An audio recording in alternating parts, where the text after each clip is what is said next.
Good evening. പോയ ദിവസത്തിലെ ഏറ്റവും പ്രധാനപ്പെട്ട വാർത്തകളിലേക്ക്, വാർത്താസന്ധിയിലേക്ക് പ്രിയ പ്രേക്ഷകർക്ക് സ്വാഗതം. ഞാൻ ഗോകുൽ രവി. വിശദമായ റിപ്പോർട്ടുകളിലേക്ക്. അക്രമകാരികളായ മൃഗങ്ങളെ വെടിവെച്ചു കൊല്ലാൻ ചീഫ് വൈൽഡ് ലൈഫ് വാർഡന് അധികാരം നൽകുന്ന ബില്ലിന്റെ കരടിന് മന്ത്രിസഭായോഗം അംഗീകാരം നൽകി. കേന്ദ്ര നിയമത്തിൽ ഭേദഗതി വരുത്തുന്നതാണ് ബിൽ. കേന്ദ്രവുമായി ഏറ്റുമുട്ടലിനില്ലെന്നും വനം നിയമങ്ങളിൽ കാലോചിതമായ മാറ്റത്തിനാണ് സർക്കാർ ശ്രമിക്കുന്നതെന്നും മന്ത്രി എ കെ ശശീന്ദ്രൻ വ്യക്തമാക്കി. അക്രമകാരികളായ വന്യമൃഗങ്ങളെ കൊല്ലുന്നതിന് 1972 കേന്ദ്ര വന്യജീവി നിയമപ്രകാരം കടുത്ത വ്യവസ്ഥകളാണുള്ളത്. 6 സമിതി രൂപീകരിക്കുകയും ക്യാമറ സ്ഥാപിച്ച് നിരീക്ഷിക്കുകയും വേണം. പിന്നീട് കെണിവെച്ച് പിടികൂടണം. ഇതിനും കഴിയാതെ വന്നാൽ മാത്രമാണ് വെടിവെച്ച് പിടികൂടാനുള്ള വ്യവസ്ഥ. ഈ കർശന വ്യവസ്ഥയ്ക്ക് ഇളവ് നൽകുന്ന നിയമ ഭേദഗതിക്കാണ് അംഗീകാരം നൽകിയത്.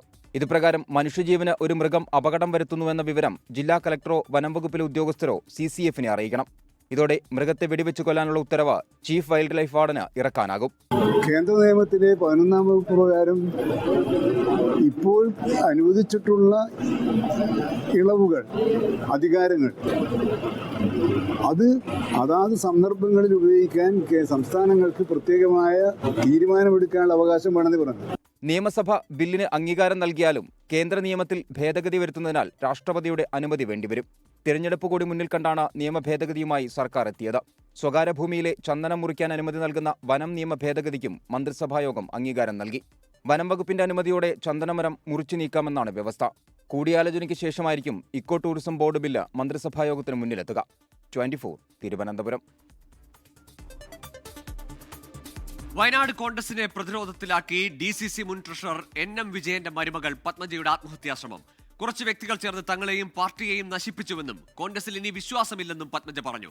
ടി സിദ്ദിഖ് MLA ഓഫീസിലേക്ക് DYFI നടത്തിയ മാർച്ച് പോലീസ് തടഞ്ഞു. കോൺഗ്രസ് സ്വന്തം പാർട്ടിക്കാരെ പോലും ചതിക്കുന്ന നിലപാടാണ് സ്വീകരിക്കുന്നതെന്ന് CPIM സംസ്ഥാന കമ്മിറ്റി അംഗം CK ശശീന്ദ്രൻ ആരോപിച്ചു.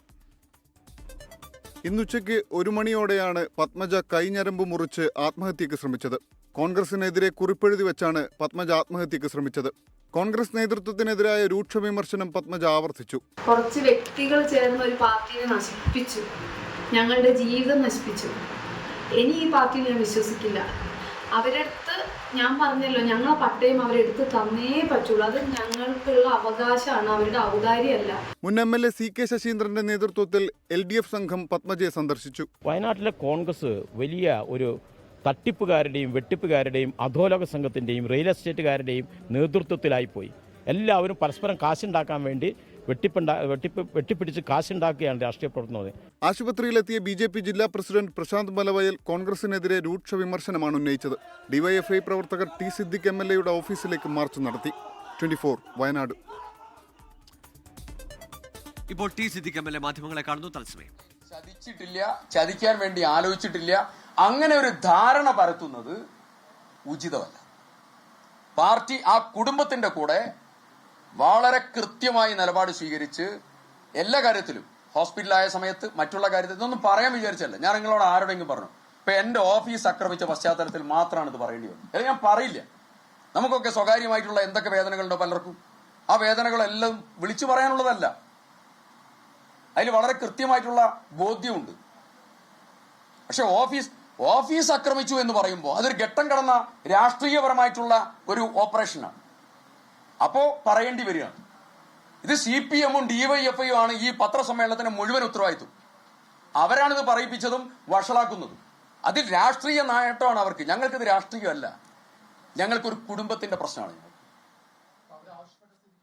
NM വിജയന്റെ ആത്മഹത്യ തുടർന്നുള്ള വിവാദങ്ങൾ അറിയാം. ഇപ്പോൾ പത്മജ മരുമകളുടെ ആത്മഹത്യാശ്രമം, ഇപ്പോൾ DYFI-യുടെ പ്രതിഷേധം. ഇതിന് പിന്നാലെയാണ് കുടുംബത്തെ ആവും വിധമെല്ലാം സഹായിച്ചിട്ടുണ്ട് എന്ന പ്രതികരണവുമായി ടി സിദ്ദിഖ് MLA വരുന്നത്. മുൻ DCC ട്രഷറർ NM വിജയന്റെ ആത്മഹത്യയിൽ തുടങ്ങിയതാണ് വയനാട് കോൺഗ്രസിലെ പ്രതിസന്ധി. നേതാക്കളുടെ ആത്മഹത്യക്ക് പിന്നാലെ പുറത്തുവരുന്ന വിവരങ്ങൾ പാർട്ടിയിലെ ഗ്രൂപ്പ് പോരും സാമ്പത്തിക പ്രശ്നങ്ങളും തുറന്നു കാണിക്കുന്നതാണ്. DCC മുൻ ട്രഷറർ NM വിജയന്റെ ആത്മഹത്യയിൽ തുടങ്ങിയതാണ് വയനാട് കോൺഗ്രസിലെ പ്രതിസന്ധി. പ്രിയങ്ക ഗാന്ധിയുടെ മണ്ഡലമായതിനാൽ പ്രശ്നം ഒതുക്കി തീർക്കാൻ നേതൃത്വം ശ്രമിച്ചെങ്കിലും പരാജയമായിരുന്നു ഫലം. മുള്ളംകൊല്ലിയിലെ പ്രാദേശിക നേതാവ് തങ്കച്ചനെ കള്ളക്കേസിൽ കുടുക്കിയ വിവാദം ചെന്നെത്തിയത് മറ്റൊരു നേതാവ് ജോസ് നെല്ലിടത്തിന്റെ ആത്മഹത്യയിൽ. ഈ വിഷയത്തിന്റെ അലൗലുകൾ അവസാനിക്കുന്നതിന് മുൻപ് NM വിജയന്റെ മരുമകളുടെ ആത്മഹത്യാ ശ്രമം. എന്നാൽ NM വിജയന്റെ കുടുംബം പറയുന്ന എല്ലാ സഹായങ്ങളും ചെയ്തു കൊടുക്കാൻ കോൺഗ്രസിന്റെ പക്കൽ പണമില്ലെന്നാണ് KPCC അധ്യക്ഷൻ സണ്ണി ജോസഫിന്റെ പ്രതികരണം. പാർട്ടിക്ക് അവരുടെ ആവശ്യം മുഴുവൻ നിറവേറ്റി കൊടുക്കാൻ പറ്റുമോ? എഗ്രിമെന്റ് വിതൗട്ട് കൺസിഡറേഷൻ സഹായിച്ചിട്ടുണ്ട്. അത് കരാറിൻ്റെ അടിസ്ഥാനത്തിലുമല്ല, കേസിൻ്റെ അടിസ്ഥാനത്തിലുമല്ല, ആത്മഹത്യാ ഭീഷണിയുടെ അടിസ്ഥാനത്തിലുമല്ല, ഒരു കോൺഗ്രസ് കുടുംബത്തെ സഹായിക്കാനുള്ള വിശാല മനസ്കതയുടെ അടിസ്ഥാനത്തിലാണ്. തുടർച്ചയായ ആത്മഹത്യകൾ ഉയർത്തിക്കാട്ടി കോൺഗ്രസിനെ പ്രതിരോധത്തിലാക്കാനാണ് CPIM നീക്കം. സംസ്ഥാനത്തെ കോൺഗ്രസ് പ്രസ്ഥാനം ഒരു വലിയ മാഫിയായി രൂപപ്പെട്ടിരിക്കുകയാണ്. കൊലപാതകം, ആത്മഹത്യാ പ്രേരണ, പരസ്യമായ അക്രമ സംഭവങ്ങൾ, ഗർഭഛിദ്രം എന്നിവയൊക്കെയാണ് ഇപ്പോൾ കോൺഗ്രസ് നടത്തിക്കൊണ്ടിരിക്കുന്നത്. അതിന് കോൺഗ്രസ് നേതാക്കൾ പോലും ഇരയാകുന്നു. വയനാട് ജില്ലയിലെ സംഘടനാ പ്രശ്നങ്ങൾ ഉടൻ പരിഹരിച്ചില്ലെങ്കിൽ സ്ഥിതി ഗുരുതരമാകുമെന്ന വിലയിരുത്തൽ കോൺഗ്രസിനുള്ളിലുമുണ്ട്. News desk 24. വയനാട് കള്ളക്കേസ് വിവാദത്തിൽ ആരോപണ വിധേയനായ കോൺഗ്രസ് നേതാവ് ജോസ് നെല്ലേടം ആത്മഹത്യ ചെയ്യും മുമ്പുള്ള പ്രതികരണം 24-ന്. തങ്കച്ചനെ കള്ളക്കേസിൽ കുടുക്കിയതുമായി ബന്ധപ്പെട്ട് തനിക്കെതിരെ കുപ്രചാരണം നടന്നെന്ന് വീഡിയോയിൽ ജോസ് പറയുന്നു. ജോസിന്റെ ആത്മഹത്യാക്കുറിപ്പ് പുറത്തുവിടണമെന്ന് DCC പ്രസിഡന്റ് ND അപ്പച്ചൻ ആവശ്യപ്പെട്ടു. പെരിക്കല്ലൂരിൽ തോട്ടയും മദ്യവും പിടിച്ചതുമായി ബന്ധപ്പെട്ട് തനിക്ക് ലഭിച്ചത് തെറ്റായ വിവരമാണെന്ന് വീഡിയോയിൽ ജോസ് നെല്ലേടം പറയുന്നു. മുൻകാലങ്ങളിൽ ചെയ്തതുപോലെ പോലീസിന് വിവരം കൈമാറി. ഇതുമായി ബന്ധപ്പെട്ട് പോലീസ് വിവരങ്ങൾ തേടിയിരുന്നു. ഇതിനുശേഷം തനിക്കെതിരെ നടന്നത് വലിയ കുപ്രചരണമാണെന്നും ജോസ് നെല്ലേടം. സോഷ്യൽ മീഡിയയിലൊക്കെ ഞാൻ വലിയ അഴിമതിക്കാരനും ഗൂഢാലോചനക്കാരനും ഒക്കെയാണെന്ന് പറഞ്ഞ് വലിയ പ്രചരണങ്ങൾ ചിലരുടെ ഭാഗത്തുനിന്നുണ്ട്. തീർച്ചയായിട്ടും ഇതൊരു വ്യക്തി എന്ന നിലയിൽ എനിക്ക് താങ്ങാൻ കഴിയാവുന്ന കാര്യങ്ങളല്ല. ജോസ് നെല്ലേടത്തിന്റെ ആത്മഹത്യാക്കുറിപ്പ് പുറത്തുവിടണമെന്ന് മുള്ളൻകൊല്ലിയിലെത്തിയ DCC പ്രസിഡന്റ് ND അപ്പച്ചൻ ആവശ്യപ്പെട്ടു. മരണക്കുറിപ്പ് പോലീസിന് കിട്ടിയിട്ടുണ്ട്. ആരാ പ്രതികളെന്നുള്ള പോലീസ് പറയട്ടെ. എന്തിനത് മൂടി വെച്ചുകൊണ്ടിരിക്കുന്നത്? എന്നിട്ട് വെറുതെ ഞങ്ങളെപ്പോലുള്ള ആളുകളുടെ പേരിൽ ഇങ്ങനെ ഓരോ ആളുകളിങ്ങനെ ദിവസവും ഇങ്ങനെ പറഞ്ഞുകൊണ്ടിരിക്കുക. സംഭവവുമായി ബന്ധപ്പെട്ട് ജോസിന്റെ സഹപ്രവർത്തകരുടെയും കുടുംബാംഗങ്ങളുടെയും മൊഴിയെടുക്കാൻ പോലീസ് തീരുമാനിച്ചിട്ടുണ്ട്. കോൺഗ്രസിലെ ഗ്രൂപ്പ് വഴക്ക് രൂക്ഷമാണ് മുള്ളംകൊല്ലിയിൽ. ഇതിന്റെ തുടർച്ചയായുണ്ടായ സംഭവവികാസങ്ങളാണ് വാർഡംഗം കൂടിയായ ജോസ് നെല്ലേടത്തിന്റെ ആത്മഹത്യയിലേക്ക് നയിച്ചത്. 24 വയനാട്. രാജ്യവ്യാപക വോട്ടർ പട്ടിക പരിഷ്കരണത്തിനുള്ള നടപടികൾ തുടങ്ങിയതായി തെരഞ്ഞെടുപ്പ് കമ്മീഷൻ സുപ്രീം കോടതിയിൽ. അടുത്ത വർഷം ജനുവരി 1 യോഗ്യത നിശ്ചയിച്ച് അന്തിമ വോട്ടർ പട്ടിക പ്രസിദ്ധീകരിക്കുമെന്ന് സത്യവാങ്മൂലം. SIR-മായി മുന്നോട്ട് പോകാനുള്ള നിർദ്ദേശം സംസ്ഥാനത്തെ തെരഞ്ഞെടുപ്പ് ഓഫീസർമാർക്ക് ജൂണിൽ തന്നെ നൽകിയിരുന്നതായും തെരഞ്ഞെടുപ്പ് കമ്മീഷൻ വ്യക്തമാക്കി. പ്രതിപക്ഷ എതിർപ്പുകൾ മറികടന്നാണ് രാജ്യവ്യാപകമായി തീവ്ര വോട്ടർ പട്ടിക പരിഷ്കരണം നടപ്പിലാക്കാനുള്ള തെരഞ്ഞെടുപ്പ് കമ്മീഷന്റെ തീരുമാനം. BJP നേതാവ് അശ്വിനി കുമാർ ഉപാധ്യായയുടെ പൊതുതാൽപര്യ ഹർജിക്ക് നൽകിയ മറുപടി സത്യവാങ്മൂലത്തിലാണ് SIR നടപടികൾ തുടങ്ങിയതായി കമ്മീഷൻ വ്യക്തമാക്കുന്നത്. എല്ലാ സംസ്ഥാനങ്ങളിലും കേന്ദ്രഭരണ പ്രദേശങ്ങളിലും തെരഞ്ഞെടുപ്പുകൾക്ക് മുന്നോടിയായി ഇടവേളകളിൽ SIR നടപ്പാക്കണമെന്നായിരുന്നു ഹർജി. എന്നാൽ ഇത് പ്രാവർത്തികമല്ലെന്നും പരിഷ്കരണം എപ്പോൾ എങ്ങനെ നടത്തണമെന്നത് തീരുമാനിക്കാനുള്ള അധികാരം കമ്മീഷന് മാത്രമാണെന്നും സത്യവാങ്മൂലത്തിൽ പറയുന്നു. രാജ്യവ്യാപക വോട്ടർ പട്ടിക പരിഷ്കരണത്തിനായി 2025 ജൂണിൽ തന്നെ നടപടികൾ തുടങ്ങിയിരുന്നു. ഇത് സംബന്ധിച്ച് മുന്നൊരുക്കം നടത്താൻ ജൂലൈ 5 സംസ്ഥാന തെരഞ്ഞെടുപ്പ് ഓഫീസർമാർക്ക് നിർദ്ദേശവും നൽകി. പ്രാരംഭ നടപടികളുടെ പുരോഗതി വിലയിരുത്താനാണ് ഈ മാസം 10 ഡൽഹിയിൽ യോഗം ചേർന്നത്. നടപടികൾ പൂർത്തിയാക്കി 2026 ജനുവരി 1 മുന്നേ അന്തിമ വോട്ടർ പട്ടിക പ്രസിദ്ധീകരിക്കാനാണ് ആലോചന. വോട്ടർ പട്ടിക പരിഷ്കരണത്തെ എതിർക്കുമെന്ന് കേരളത്തിലടക്കം പ്രതിപക്ഷ പാർട്ടികൾ ഇതിനോടകം വ്യക്തമാക്കിയിരുന്നു. 24 ഡൽഹി. മണിപ്പൂരിലെ ജനങ്ങൾക്കൊപ്പമെന്ന് പ്രധാനമന്ത്രി നരേന്ദ്രമോദി. കുക്കി, മെയ്തേയ് വിഭാഗങ്ങൾക്കിടയിൽ ഐക്യത്തിന്റെ പാലം സൃഷ്ടിക്കണമെന്ന് പ്രധാനമന്ത്രി പറഞ്ഞു. വംശീയ കലാപങ്ങൾക്ക് ഇരയായവരുടെ കുടുംബങ്ങളെ പ്രധാനമന്ത്രി നേരിൽ കണ്ടു. മണിപ്പൂരിൽ 8500 കോടി രൂപയുടെ വികസന പദ്ധതികൾ പ്രധാനമന്ത്രി ഉദ്ഘാടനം ചെയ്തു. വംശീയ കലാപത്തിൽ എരിഞ്ഞ മണിപ്പൂരിൽ 2 വർഷത്തിന് ശേഷമാണ് പ്രധാനമന്ത്രി എത്തിയത്. കുക്കി, മെയ്തേയ് വിഭാഗങ്ങൾക്ക് പ്രാതിനിധ്യമുള്ള ചുരാചന്ദ്പൂരിലും ഇംഫാലിലും കലാപത്തിനിരയായവരുടെ കുടുംബങ്ങളെ പ്രധാനമന്ത്രി നേരിൽ കണ്ടു. മണിപ്പൂർ കിരീടത്തിലെ രത്നം. അത് വടക്ക് കിഴക്കിന് തിളക്കം നൽകും. അക്രമങ്ങൾ മണിപ്പൂരിന്റെ സൗന്ദര്യത്തിന് മങ്ങലേൽപ്പിച്ചു. പുരോഗതിക്ക് സമാധാനം അനിവാര്യമെന്നും പ്രധാനമന്ത്രി. മണിപ്പൂർ കെ തോ നാം മേ ഹി മണി ഹൈ. യേ വോ മണി ഹൈ. मणिपुर की ये धरती हौसलों और हिम्मत की धरती है. മണിപ്പൂരിനെ ശാന്തിയുടെ പാതയിലേക്ക് കൊണ്ടുപോകാനാണ് ശ്രമിക്കുന്നത്. भारत सरकार का निरंतर प्रयास रहा है कि मणिपुर को विकास के रास्ते पर तेजी से आगे ले जाए. മണിപ്പൂരിൽ കേന്ദ്ര സർക്കാർ നടപ്പാക്കിയ വികസനങ്ങളും പ്രധാനമന്ത്രി ചൂണ്ടിക്കാട്ടി. ചുരാചന്ദ്പൂരിൽ 7300 കോടി രൂപയുടെയും ഇംഫാലിൽ 1200 കോടിയുടെയും വികസന പദ്ധതികൾ പ്രധാനമന്ത്രി ഉദ്ഘാടനം ചെയ്തു. മണിപ്പൂരിലെത്തിയ പ്രധാനമന്ത്രി വികസനം മുൻനിർത്തി കുക്കി, മെയ്തൈ വിഭാഗങ്ങൾക്കിടയിൽ സമാധാനം ആഹ്വാനം ചെയ്താണ് മടങ്ങിയത്. മണിപ്പൂരിൽ നിന്ന് ക്യാമറാമാൻ ജോഗേഷ് സിംഗിനൊപ്പം വിനീത VG 24. തൃശൂരിലെ CPIM നേതാക്കൾക്കെതിരെ പുറത്തുവന്ന ശബ്ദരേഖയിൽ DYFI ജില്ലാ സെക്രട്ടറി ശരത് പ്രസാദിനോട് വിശദീകരണം തേടി പാർട്ടി. ശബ്ദരേഖയിലെ ആരോപണങ്ങൾ AC മൊയ്തീൻ തള്ളി. CPIM നേതാക്കളുടെ അഴിമതിയിൽ സംസ്ഥാന സെക്രട്ടറി മറുപടി പറയണമെന്നാണ് കോൺഗ്രസ് നിലപാട്. 5 വർഷം മുൻപുള്ള ശബ്ദരേഖയാണെങ്കിലും തൃശൂരിലെ CPIM നേതൃത്വം പ്രതിരോധത്തിലാണ്. ശബ്ദരേഖയുടെ ആധികാരികതയിൽ DYFI ജില്ലാ സെക്രട്ടറി സംശയം പ്രകടിപ്പിച്ചെങ്കിലും CPIM നേതാക്കൾക്ക് സംശയമില്ല. പ്രസ്താവന അനുചിതമെന്ന് AC മൊയ്തീൻ. തെറ്റായൊരു കാര്യമാണ്, അനുചിതമായൊരു കാര്യമാണ്. പക്ഷെ അദ്ദേഹം അത് നിഷേധിച്ചിട്ടില്ല എന്ന് ഞാൻ മനസ്സിലാക്കുന്നു. ഇങ്ങനൊരു ശബ്ദരേഖയുടെ രൂപത്തിൽ വരാനിടയാക്കിയ സാഹചര്യങ്ങൾ എന്തൊക്കെയാണെന്ന് അദ്ദേഹത്തിനോട് വിശദീകരണം ചോദിക്കാൻ തീരുമാനിച്ചിട്ടുണ്ട്. ആരോപണം അടിസ്ഥാനരഹിതം, ജനങ്ങൾക്കിടയിൽ തെറ്റിദ്ധാരണ പരത്തുന്നതെന്ന് LDF കൺവീനർ TP രാമകൃഷ്ണൻ. ഈ ആരോപണം അടിസ്ഥാനരഹിതമാണ്. MK കണ്ണനെയും AC മൊയ്തീനെയും കേരളത്തിലെ ജനങ്ങൾക്ക് നല്ല നിലയിൽ അറിയാവുന്നതാണ്. DYFI നേതാവിന്റെ ശബ്ദരേഖ ആയുധമാക്കാനാണ് കോൺഗ്രസ് തീരുമാനം. MV ഗോവിന്ദൻ മറുപടി പറയണമെന്ന് രമേശ് ചെന്നിത്തല. തുടർഭരണത്തിന്റെ വെളിച്ചത്തിൽ ആവശ്യാനുസരണമുള്ള പണമുണ്ടാക്കുക എന്നുള്ള നിലപാടിലേക്ക് പാർട്ടി നേതാക്കന്മാർ മാറിക്കൊണ്ടിരിക്കുകയാണ്. ഇതിനെ സംബന്ധിച്ച് CPM സംസ്ഥാന സെക്രട്ടറി തന്റെ നിലപാട് വ്യക്തമാക്കണം. പാർട്ടിക്കുള്ളിൽ പ്രശ്നങ്ങളുണ്ടെങ്കിൽ പരിശോധിക്കുമെന്നായിരുന്നു EP ജയരാജന്റെ പ്രതികരണം. 3 ദിവസത്തിനുള്ളിൽ ശരത് പ്രസാദ് മറുപടി നൽകണം. അതിനുശേഷം തുടർ നടപടി പാർട്ടി സ്വീകരിക്കും. 24 തൃശൂർ. കേസിൽ പ്രതികളായ KSU പ്രവർത്തകരെ മുഖംമൂടി ധരിപ്പിച്ച് കോടതിയിൽ ഹാജരാക്കിയ വടക്കാഞ്ചേരി പോലീസിനെതിരെ പ്രതിഷേധം കടുക്കുന്നു. സംഭവത്തിൽ പ്രതിഷേധിച്ച് KSU നടത്തിയ പോലീസ് സ്റ്റേഷൻ മാർച്ച് സംഘർഷത്തിൽ കലാശിച്ചു. വടക്കാഞ്ചേരി SHOക്കെതിരെ കൊലവിളി പ്രസംഗവുമായി KSU ജില്ലാ പ്രസിഡന്റ് ഗോകുൽ ഗുരുവായൂർ രംഗത്തെത്തി.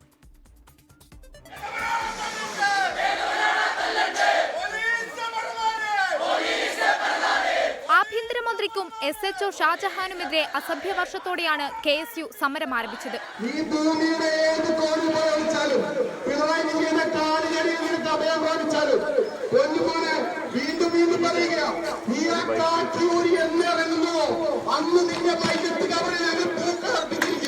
പിന്നാലെ സമരം അക്രമാസക്തമായി.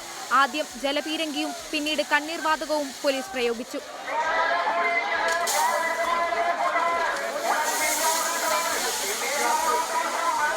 KSU പ്രവർത്തകരെ മുഖംമൂടി ധരിപ്പിച്ച് കോടതിയിൽ ഹാജരാക്കിയ നടപടി അപരിഷ്കൃതമെന്ന് KPCC പ്രസിഡന്റ് സണ്ണി ജോസഫ് പ്രതികരിച്ചു.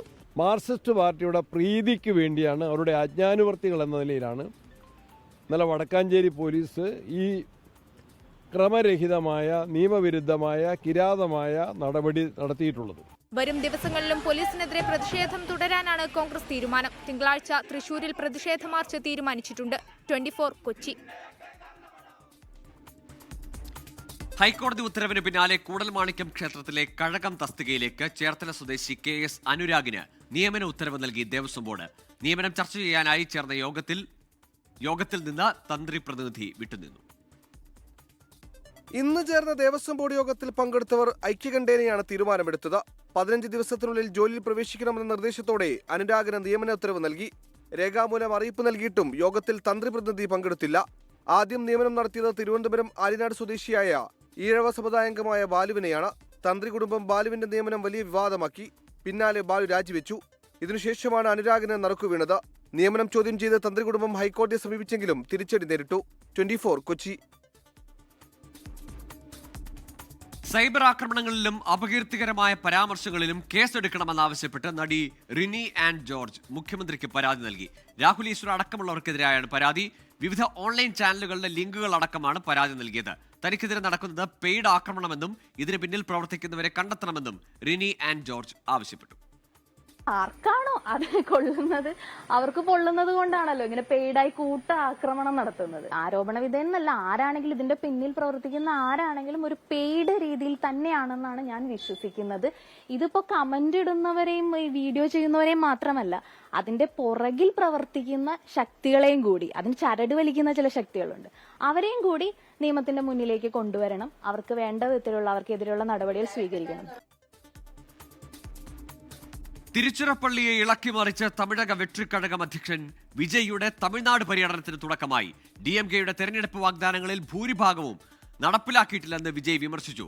റോഡ് ഷോ ഒഴിവാക്കാൻ പോലീസ് നിർദ്ദേശമുണ്ടായിരുന്നെങ്കിലും വഴിനീള പ്രവർത്തകരെ അഭിവാദ്യം ചെയ്താണ് വിജയ് എത്തിയത്.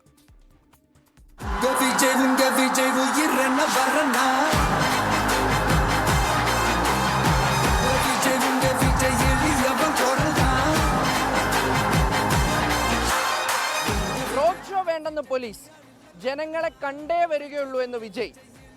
രാവിലെ 10:30 മരക്കടയിലെത്തേണ്ട വിജയ് വന്നത് ഉച്ചയ്ക്ക് 3 മണി അടുപ്പിച്ച്. ഏതാണ്ട് 4.5 മണിക്കൂർ തിരുച്ചിറപ്പള്ളി സ്തംഭിച്ചു. അണ്ണാദുരൈ തെരഞ്ഞെടുപ്പിൽ മത്സരിക്കാൻ തീരുമാനിച്ചതും MGR ആദ്യ പാർട്ടി സമ്മേളനം തുടങ്ങിയതും തിരുച്ചിറപ്പള്ളിയിൽ നിന്നാണെന്ന് പറഞ്ഞ വിജയ് DMK-യെ കടന്നാക്രമിച്ചു. DMK പ്രധാന തെരഞ്ഞെടുപ്പ് വാഗ്ദാനങ്ങളൊന്നും നടപ്പിലാക്കിയില്ല. ആരോഗ്യം, വിദ്യാഭ്യാസം, സ്ത്രീ സുരക്ഷ എന്നിവയിൽ വിട്ടുവീഴ്ചയില്ലെന്ന് വിജയ്. ഒരു ചില മണ്ണ് തൊട്ടാ ரொம்ப நல்லது, சில நல்ல காரியங்களை இந்த இடத்துல இருந்து தொடங்கினா நல்லதுன்ட்டு இந்த பெரியவங்கெல்லாம் சொல்லி நம்ம கேள்விப்பட்டிருப்போம் இல்லையா? அந்த மாதிரி திருச்சியில தொடங்கின எல்லாமே திருப்புமுனையா அமைன்னு சொல்லுவாங்க. MGR പ്രതിമയ്ക്ക് മുന്നിൽ നിന്ന് ആരംഭിച്ച വിജയുടെ പര്യടനത്തെ സർക്കാരും പ്രതിപക്ഷ പാർട്ടികളും സൂക്ഷ്മമായി നിരീക്ഷിക്കുന്നുണ്ട്. AIDMK-യിലെ ഭിന്നതകൾ മുതലെടുത്ത് NDA സഖ്യത്തിൽ നിന്ന് വിട്ടുപോയ ആരെങ്കിലെയും ചേർത്തു നിർത്തി സർക്കാർ വിരുദ്ധ വോട്ടുകൾ തൻ്റെ പെട്ടിയിലെത്തിക്കാൻ വിജയ് ഏറെ പാടുപെടേണ്ടി വരും. പക്ഷേ വിജയുടെ വാക്കുകൾ കേൾക്കാൻ ആളുകളുണ്ട് എന്നത് അദ്ദേഹത്തിന് വലിയ ആത്മവിശ്വാസം നൽകുന്നതാകും. തിരുച്ചിറപ്പള്ളിയിൽ നിന്നും ക്യാമറമാൻ ശ്രീകാന്ത് ഗൗരീശഭട്ടത്തോടൊപ്പം മുഹമ്മദ് റഹീസ്, 24. കൊച്ചിയിൽ ലഹരി വിൽപ്പന നടത്തുന്ന മുഖ്യ ഏജന്റ് അറസ്റ്റിൽ. തൃക്കാക്കര സ്വദേശി ഹസനുൽ ബന്നയെ ബംഗളൂരുവിൽ നിന്നാണ് അറസ്റ്റ് ചെയ്തത്. ആഫ്രിക്കൻ വംശജരുടെ കയ്യിൽ നിന്ന് ലഹരി വാങ്ങി കേരളത്തിൽ വിൽപ്പന നടത്തുകയായിരുന്നു ഹസനുൽ ബന്ന. പോലീസിനെ കണ്ട് കാറിൽ രക്ഷപ്പെടാൻ ശ്രമിച്ച പ്രതിയെ സാഹസികമായാണ് പിടികൂടിയത്. 3 മാസം മുമ്പ് ഇയാളുടെ കൂട്ടാളിയെ MDMA-യുമായി പോലീസ് പിടികൂടിയിരുന്നു. മലയാളം സർവകലാശാലയ്ക്കായി തിരൂർ മാങ്ങാട്ടിരിയിൽ ഏറ്റെടുത്ത ഭൂമിയിൽ അഴിമതി ആരോപണം ആവർത്തിച്ച് യൂത്ത് ലീഗ് സംസ്ഥാന ജനറൽ സെക്രട്ടറി PK ഫിറോസ്. മന്ത്രി V അബ്ദുറഹ്മാന്റെ സഹോദരങ്ങളുടെ മക്കളാണ് ഭൂമി നൽകിയ 3 പേർ. 1 സെന്റിന് 7000 രൂപ ന്യായവിലയുള്ള ഭൂമി 1,60,000 രൂപയ്ക്കാണ് സർക്കാർ ഏറ്റെടുത്തതെന്നും ഇതിൽ KT ജലീലിനും പങ്കുണ്ടെന്നും PK ഫിറോസ് ആരോപിച്ചു. എന്നാൽ മലയാളം സർവകലാശാലയ്ക്ക് ഭൂമി ഏറ്റെടുക്കാൻ തീരുമാനിച്ചത് ഉമ്മൻചാണ്ടി മുഖ്യമന്ത്രിയായിരുന്ന കാലത്തെന്നായിരുന്നു KT ജലീൽ MLA-യുടെ മറുപടി. 1 സെന്റിന് 7500-ന്റെ പകുതിയിൽ താഴെ മാത്രമാണ് ന്യായവിലയുള്ളത്. എന്നാൽ ഈ ഭൂമിക്ക് സർക്കാർ എത്രയാണ് വില കൊടുത്തത്? 1,60,000. ഇതിനെല്ലാം നേതൃത്വം കൊടുത്തത് ഉന്നത വിദ്യാഭ്യാസ മന്ത്രി ശ്രീ KT ജലീൽ, അന്നത്തെ ഉന്നത വിദ്യാഭ്യാസ മന്ത്രി ശ്രീ KT ജലീലിന്. അത് നിഷേധിക്കാൻ കഴിയുമോ എന്ന ചോദ്യമാണ് ഞങ്ങൾ ചോദിക്കാൻ ആഗ്രഹിക്കുന്നത്. മലയാളം സർവകലാശാലയ്ക്ക് ഭൂമി എടുക്കുന്നത് എൻ്റെ കാലത്തല്ല. 2016 ഫെബ്രുവരി 17-ന് അന്ന് ആരായിരുന്നു മുഖ്യമന്ത്രി? ഉമ്മൻചാണ്ടിയായിരുന്നു മുഖ്യമന്ത്രി. അന്ന് 1 സെന്റിന് 1,70,000 രൂപ നിരക്കിലാണ് ഉടമകളുമായി സർക്കാരിൻ്റെ പ്രതിനിധി ഒപ്പുവെക്കുന്നത്. ഇടതുപക്ഷ ജനാധിപത്യ മുന്നണി അധികാരത്തിലെത്തിയപ്പോൾ സെന്റ് ഒന്നിന് 1,60,000 രൂപ ആക്കി കുറച്ചു. 17.21 ഏക്കർ സ്ഥലം സെന്റ് ഒന്നിന് 10,000 റുപ്യ വെച്ചിട്ട് കമ്മീഷൻ കിട്ടിയാൽ എത്ര റുപ്യായി? അത് കിട്ടാൻ വേണ്ടി ഓല് ചെയ്ത കാര്യമാണ് അവർ ഓർക്കുന്നത്. അവരെ കുറ്റം പറഞ്ഞിട്ട് കാര്യമില്ല. ഇനി ചില വാർത്തകൾ വേഗത്തിലും ചുരുക്കത്തിലും. കുട്ടികളുടെ സാഹിത്യോത്സവം നടത്താൻ വിദ്യാഭ്യാസ വകുപ്പ് അക്ഷരക്കൂട്ടെന്ന പേരിൽ സാഹിത്യോത്സവം സംഘടിപ്പിക്കും. 18, 19 തീയതികളിൽ തിരുവനന്തപുരത്ത് സാഹിത്യോത്സവം നടത്തുമെന്ന് വിദ്യാഭ്യാസ മന്ത്രി V ശിവൻകുട്ടി. കോട്ടയം പാലാ മീനച്ചിലാറ്റിൽ കുളിക്കാനിറങ്ങിയ 2 യുവാക്കൾ മുങ്ങിമരിച്ചു. മുരുക്കുംപുഴയ്ക്ക് സമീപം തൈങ്ങന്നൂർ കടവിലാണ് അപകടം. പാലക്കാട് കൊഴിഞ്ഞാമ്പാറയിൽ വയോധികൻ മുങ്ങിമരിച്ചു. കൊഴിഞ്ഞാമ്പാറ സ്വദേശി ഹസൻ മുഹമ്മദാണ് മരിച്ചത്. ആലപ്പുഴ ചിത്തിരക്കായലിൽ ഹൗസ് ബോട്ടിന് തീപിടിച്ചു. ആളപായമില്ല. കുമരകത്തെ റിസോർട്ടിൽ നിന്നുള്ള യാത്രക്കാരാണ് ബോട്ടിലുണ്ടായിരുന്നത്. അമീബിക് മസ്തിഷ്ക ജ്വരം സംബന്ധിച്ച കൂടുതൽ വിവരങ്ങൾ പുറത്തുവിട്ട ആരോഗ്യവകുപ്പ്. ഈ വർഷം 17 പേർ മരിച്ചെന്ന് കണക്കുകൾ. ഈ മാസം മാത്രം ജീവൻ നഷ്ടമായത് 7 പേർക്ക്. നിലവിൽ രോഗം സ്ഥിരീകരിച്ച് ചികിത്സയിലുള്ളത് 19 പേരെന്നും വിശദീകരണം. കോട്ടയം മെഡിക്കൽ കോളേജ് കെട്ടിടത്തിൽ നിന്ന് ചാടി രോഗി ആത്മഹത്യ ചെയ്ത നിലയിൽ കോട്ടയം സ്വദേശി സുമേഷ് കുമാറാണ് മരിച്ചത്. ശസ്ത്രക്രിയാ വാർഡിൽ ചികിത്സയിലായിരുന്നു. സുശീല കർക്കി പ്രധാനമന്ത്രിയായതോടെ നേപ്പാളിൽ പ്രക്ഷോഭം കെട്ടടങ്ങുന്നു. നേപ്പാളിലെ ജനങ്ങൾക്കൊപ്പം ഇന്ത്യ ഉറച്ചു നിൽക്കുമെന്ന് ആശംസ അറിയിച്ച് പ്രധാനമന്ത്രി നരേന്ദ്രമോദി. സുശീല കർക്കിയുടെ നിയമനം ഭരണഘടനാ വിരുദ്ധമാണെന്നും നിയമപരമായി നേരിടുമെന്നും നേപ്പാൾ ബാർ അസോസിയേഷൻ. കൺസ്യൂമർ ഫെഡിലെ കോടികളുടെ കൊള്ള തെളിയിക്കുന്ന അന്വേഷണ റിപ്പോർട്ട് 24-ന്. സാധനങ്ങൾ വാങ്ങുന്നതിലും മദ്യം വാങ്ങുന്നതിലും 2005-2015 കാലയളവിൽ നടന്നത് കോടികളുടെ ക്രമക്കേട്.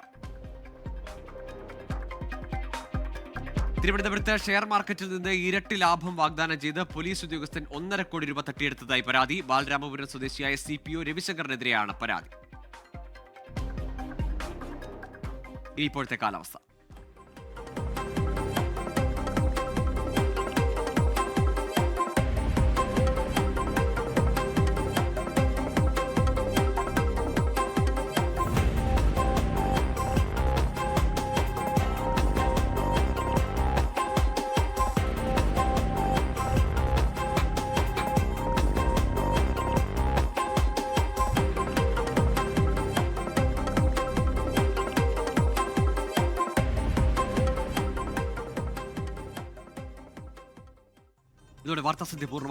ലോകത്തെവിടെയായാലും ഏത് സമയത്തും 24 വാർത്തകളും ഓഗ്മെന്റഡ് റിയാലിറ്റി പാക്കേജുകളും എക്സ്പ്ലെയിനറുകളും വിശദമായി കാണാൻ ഞങ്ങളുടെ യൂട്യൂബ് ചാനൽ നിങ്ങൾക്ക് സബ്സ്ക്രൈബ് ചെയ്യാം.